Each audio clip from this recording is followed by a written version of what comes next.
Fantastically finished. Yes, welcome back. It's still Sport Exchange, and right now we will be talking to the founder of Ball Africa, and we'll be looking at the upcoming Basketball Africa conversation. And joining me now is Femi Adefeso. Femi, how are you doing? I'm good, Jide. Thank you very much for having me. Always a pleasure to always chat sports with you. Okay. Femi, let's talk about the African basketball conversation now. What is actually the African basketball conversation all about? Well, like the name says, it's just a conversation between or amongst basketball stakeholders or influencers, depending on which choice of words is convenient for you. To just talk about the pertinent issues around the game of basketball. One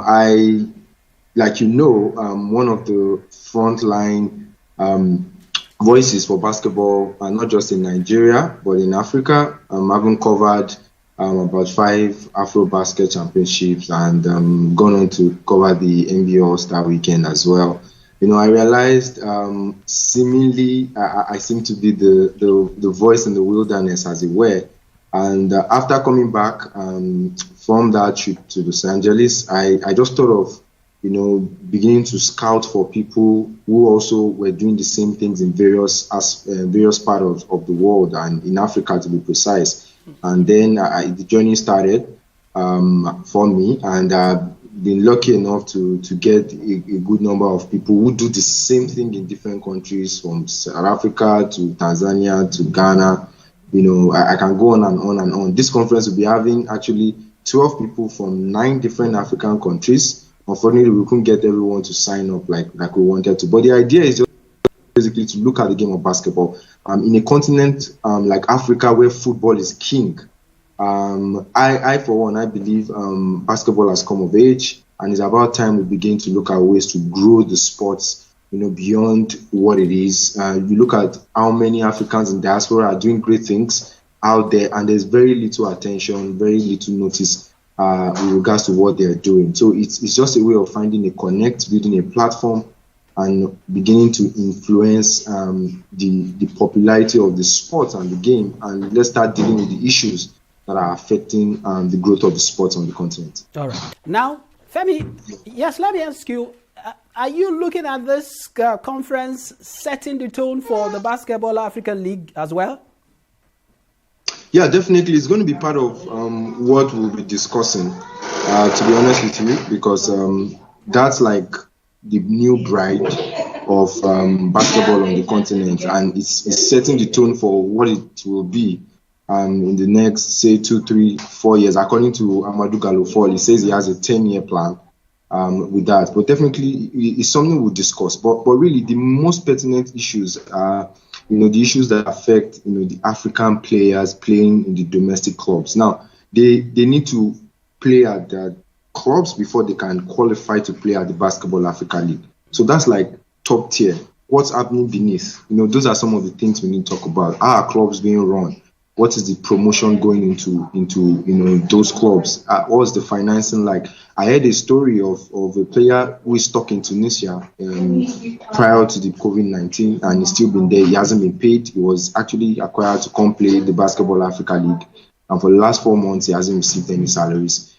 Things like that are some of the issues that we need to look at. Particularly, you look at what CAF has done with the Champions League. The CAF Confederations Cup, the likes of Abu Trika, Mputumana, you hear those guys, Tresa Mputu of TP Mazembe, they're well celebrated, they are stars of their own, but you don't see that in basketball. So those are some of the things we are looking at. Why is there a difference? Basketball is as big, it should be generating as much income, as much revenue as it is, and those things really are the issues we'll be talking about. So it's not going to be a one-off thing. This is just the first step, in a journey of 1,000 miles. And we're just excited that, a lot of people are unified about this. I was excited reaching out to people from various countries, and everybody seems to be on the same queue. Look, we need to start pushing for these things, to get better. Yes, the NBA will come with the BAL to do what it needs to do.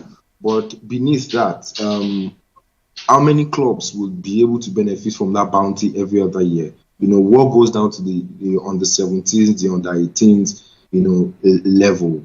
How do we promote these players to become stars so they can stand alongside, even if not DJ Drogba and Samuel Eto'o? I just mentioned an Abu Trika of Al Ali, or a Tresor Putu. We need to start doing that for basketball, and that's really what we hope to achieve on mid and long term. Are you guys also planning to have some of these administrators on the continent to be around to listen to you guys, to how you're passionate about seeing the fruition of the dreams for basketball in Africa? Most definitely, we will be engaging them because, it's an entire value chain. Right now, we are different people from different places. One of our panelists is an ex-Olympian, an ex-Afrobasket champion, Victor Muzadi of Angola.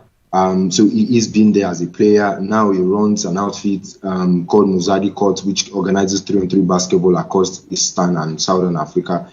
We have Silali Shani, who was the ex-captain of the Kenyan national women's basketball team. She went to about 4 Afrobaskets. She was captain for almost a decade, and she's been through the game. We have, other people like Adedame Adedotin, who runs B-Ball Nigeria, from a PR perspective. We have Coach Ibel Unsong, who is a scout with the Toronto Raptors, also one of the people who will be speaking, looking at youth, what they need to do, what they need to know, what scouts look out for. We have the Giants of Africa coordinator in Cameroon as well, all there. So we try to achieve 2 things in this first conference. First, try to reach the 4 corners of Africa. We got someone from Tunisia. We're able to get people from Eastern and Southern Africa, and then from West Africa as well, and Central Africa.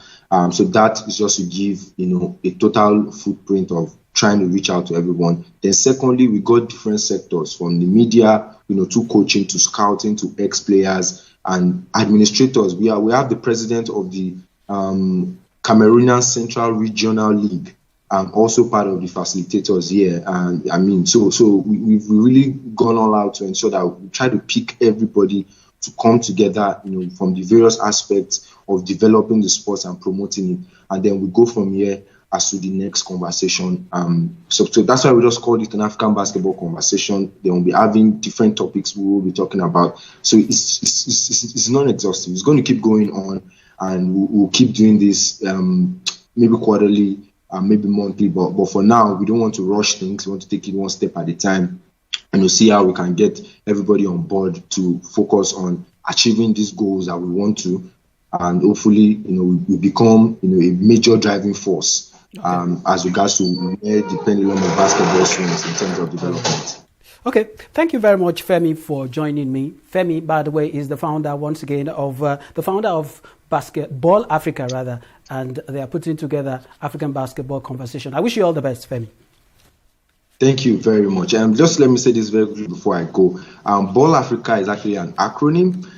It's called Balls Activating Literacy and Leadership in Africa. And it's just basically to empower sports enthusiasts and sports aspiring youth who want to get into sports in various ways and to fill in the various value chain of sports, not just in Nigeria, but in Africa as a whole. Thank you for having me, Jide.